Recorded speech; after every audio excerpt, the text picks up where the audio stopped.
स्वागत है आपका। मैं हूं अनामिका पांडे। विवेक महिमा बुलेटिन में साथ है, लेकिन इस वक्त की बड़ी खबर मध्य प्रदेश से आपको बता दें। दरअसल मध्य प्रदेश में गोवर्धन पूजा को लेकर सियासत जारी है। सरकार के फैसले को लेकर कांग्रेस सरकार पर सवाल खड़े कर रही है, सरकार की मंशा पर सवाल खड़े कर रही है। मध्य प्रदेश में गोवर्धन पूजा पर सियासत हो रही है। सरकार के फैसले को लेकर कांग्रेस सवाल खड़े कर रही है।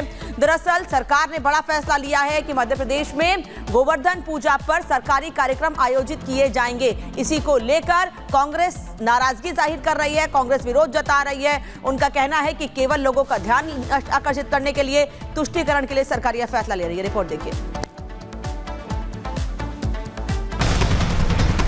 ये गोवर्धन पूजा भी करेंगे और घर घर गौ माता को पालने के लिए प्रेरित भी करेंगे।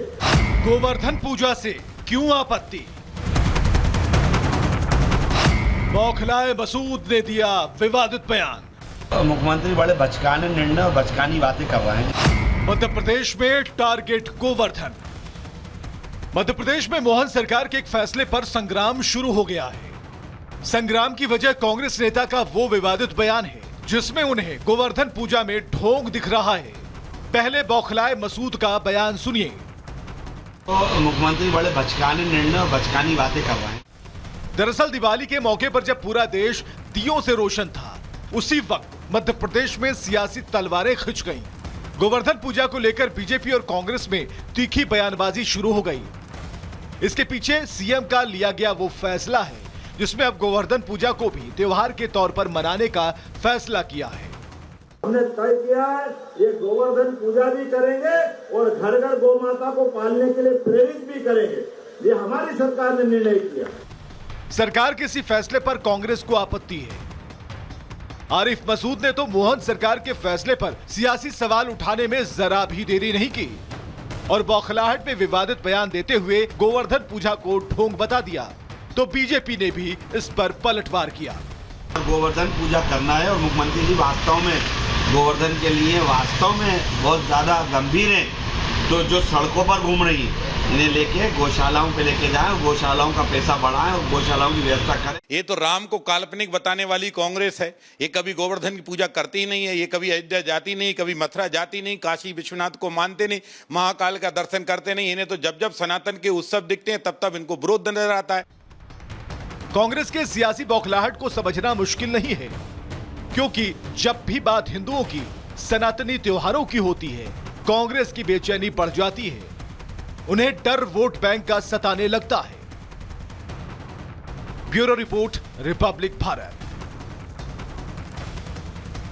खबर पर हमारे साथ सत्यविजय जुड़े हुए हैं। सत्यविजय, दिवाली के बाद गोवर्धन पूजा, आखिरकार हिंदुओं के त्योहारों से कांग्रेस पार्टी को दिक्कत क्या है? सबसे बड़ा सवाल तो यही है। जी बिल्कुल, देखिए सनातन काल से कहें तो बहुत प्राचीन काल से दिवाली धूमधाम से मनाई जाती रही है, गोवर्धन पूजा भी धूमधाम से मनाई जाती रही है।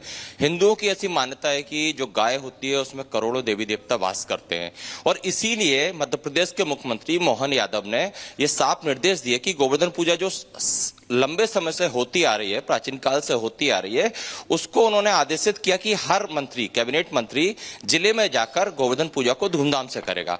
लेकिन जैसा कि हर हिंदुओं के त्योहार पर कांग्रेस को दिक्कत होती है, यहां पर भी कांग्रेस विधायक आरिफ मसूद का पेट दर्द करने लगा। उन्होंने साफ तौर पर कहा कि अगर गोवर्धन पूजा करनी है तो पहले जो गायों की स्थिति है उसको लेकर सुधार किया जाए। तो दो चीजें समझना होंगी। ठीक है, कांग्रेस अगर सवाल खड़े करती है मध्य प्रदेश में अगर गाय रोड पे घूमती हैं या गौशालाओं में स्थिति ठीक नहीं है तो इस पर सवाल उठाए जाएं, लेकिन गोवर्धन पूजा के दिन ही इस तरह के सवाल खड़े करना यह बताता है कि वो सनातन विरोधी हैं। कहीं ना कहीं वो ये नहीं चाहते कि गोवर्धन पूजा धूमधाम से मने, क्योंकि 365 दिन होते हैं। आप बाकी दिन इन मुद्दों को उठा सकते हैं, समय समय पर कांग्रेस उठाती भी है और तमाम पार्टीज उठाती है और सरकार इस पर विचार भी करती है कि अगर गाय सड़क पर मर रही है या एक्सीडेंट में उसकी जान जा रही है या गौशालाओं में स्थिति ठीक नहीं है या फिर उनका प्रतिदिन गाय के खाने के लिए जो राशि दी जाती है, जैसा कि मुख्यमंत्री ने कहा कि 20 रुपए की अगर प्रतिदिन 40 रुपए एक गाय के हिसाब से गौशालाओं को दिया जा रहा है, जिससे कि उनका ठीक ढंग से आहार पेट भर सके। अभी तक की जो जानकारियां मिल पा रही हैं, यानी कि गोवर्धन पूजा पर भी कई तरह के सवाल खड़े होने शुरू हो गए। लेकिन इस वक्त एक और बड़ी खबर आ रही है और महाराष्ट्र से यह खबर है जहां पर शिवसेना यूबीटी पर एक बड़ा आरोप बीजेपी की तरफ से लगाया गया है औरंगजेब फैन क्लब की संज्ञा बीजेपी की तरफ से दी गई है। ट्वीट करके बीजेपी ने यह बातें कही हैं जिस पर अब आपत्तियां दर्ज कराई जा रही हैं। शिवसेना उद्धव गुट पर बीजेपी ने हमला बोल दिया है। Hindutva versus Aurangzeb fan club को लेकर यह सवाल खड़े किए जा रहे हैं। तो उद्धव की पार्टी को औरंगजेब फैन क्लब बताया है बीजेपी ने, और इस पर जो अपडेट है हम आपको बता रहे हैं। और दिवाली उत्सव से ऐतराज क्यों, ये सवाल है। शिवसेना उद्धव गुट पर बीजेपी ने हमला बोल दिया है और उद्धव की पार्टी को औरंगजेब फैन क्लब बताया गया है। घोर आपत्ति दर्ज कराई गई है उद्धव की पार्टी की तरफ से, और कहा है उन्होंने कि आखिर बीजेपी ऐसा कैसे कह सकती है। तो शिवसेना उद्धव गुट पर बीजेपी ने जोरदार हमला बोला और बीजेपी ने ट्वीट किया था। इसके बाद ये घटनाएं बढ़ती चली गई और उसके बाद तो शिवसेना उद्धव गुट पर बीजेपी ने हमला बोला है। तो शिवसेना उद्धव गुट पर बीजेपी ने हमला बोला और ये इस वक्त की सबसे बड़ी खबर है, जहां पर एक बड़ा आरोप लगाया गया है और इस बार औरंगजेब फैन क्लब की संज्ञा दी गई है।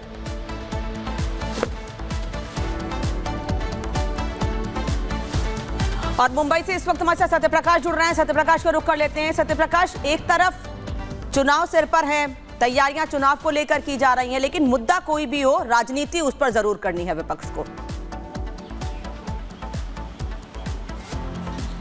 जी हाँ, साफ तौर से जिस तरह से मुंबई बीजेपी की तरफ से ट्वीट किया गया है, जिस तरह से आरोप लगाए गए हैं कि दिवाली को लेकर जिस तरह से उद्धव ठाकरे की तरफ से चुनाव आयोग को पत्र लिखा गया, कहीं न कहीं दिवाली उत्सव का भी उद्धव ठाकरे गुट विरोध करना शुरू कर दिया है। ये आरोप लगाया है बीजेपी की तरफ से और साफ तौर से कहा गया है कि जो 29 तारीख को मुंबई के दादर के शिवाजी पार्क में राज ठाकरे की पार्टी मनसे ने एक कार्यक्रम रखा था दीपावली उत्सव को लेकर, और वहां पर एक कार्यक्रम रखा गया था और इसी में बैनर पोस्टर लगाए गए थे, लाइटिंग लगाया गया था, जिसको लेकर शिवसेना उद्धव ठाकरे गुट के द्वारा चुनाव आयोग को पत्र लिखा गया। पत्र में कहा गया कि जो दादर शिवाजी पार्क में बगल में ही माहिम विधानसभा चुनाव आता है और माहिम विधानसभा चुनाव पर राज ठाकरे के बेटे अमित ठाकरे चुनाव लड़ रहे हैं, तो कहीं न कहीं चुनाव आयोग जो यहाँ पर जिस तरह से खर्चे को लेन देन है, इसको निगरानी किया जाए, इन सारी चीज़ों को लेकर चुनाव आयोग को शिकायत किया है। उसी को कटाक्ष करते हुए महाराष्ट्र बीजेपी ने ट्वीट किया है, मुंबई बीजेपी ने ट्वीट किया है कि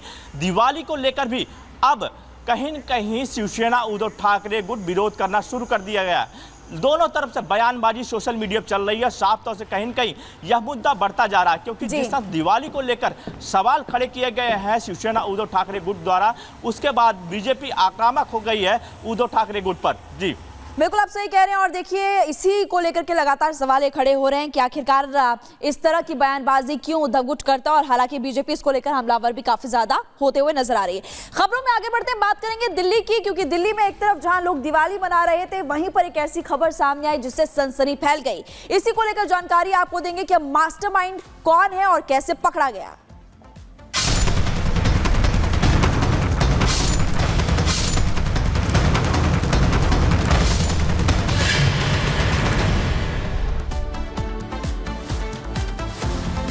और दिल्ली के शाहदरा में मर्डर का सनसनीखेज मामला सामने आया। कोई सोच भी नहीं सकता था कि आखिर इस मर्डर की प्लानिंग की किसने है।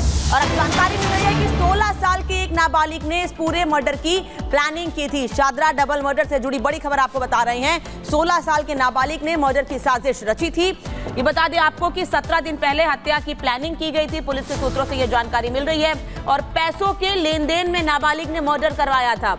मर्डर के लिए नाबालिग ने शूटर्स को भी हायर किया था और उन्हीं से इस हत्या की वारदात को अंजाम दिलवाया था। 17 दिन पहले हत्या की प्लानिंग की थी। पुलिस सूत्र ये बता रहे हैं, एक 16 साल का नाबालिग जिसने डबल मर्डर की प्लानिंग की, बाकायदा शूटर्स को हायर किया, और जिस वक्त इस मर्डर को अंजाम दिया गया था, इस वारदात को, ये तस्वीर उस वक्त की। तो 17 दिन पहले इसकी प्लानिंग की गई थी। अखिलेश इस वक्त हमारे साथ हमारे सहयोगी मौजूद हैं। अखिलेश, एक बड़ी घटना को अंजाम दिया गया और सबसे बड़ी बात कि मास्टरमाइंड का पता लग चुका है, तो इनके बीच में क्या विवाद था, अब तक क्या निकलकर सामने आया है?